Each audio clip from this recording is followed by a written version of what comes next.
Hello mga buds! Magluto na nga tayo ng ulam at sabay-sabay na tayo kumain ng hapunan. Ilagay ko na nga po muna ang mantika at isunod ko na nga po yung bawang. Intayin-tayin nga po lang natin yan na mag yellow, golden yellow. So iyan nga pati haluin natin yan. At isunod nga po natin dyan ilagay ang paborito ng Pilipinas na ang sardinas. Ayan nga po, at nilagay ko nga po dyan na sardinas ay yung hakata. Red nga po ang nilagay ko dyan para may konting sipa-sipa. Uy, wag yun, masakit yun. Ayan nga po ang nilagay ko. Hakata pa nga po na pula para nga po maanghang-anghang.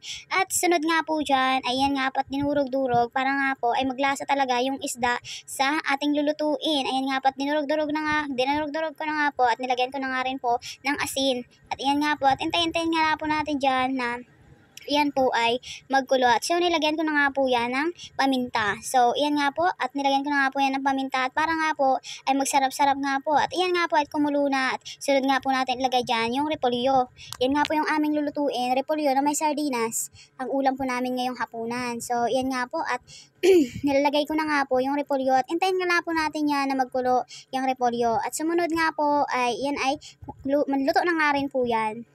Hintayin lang po natin.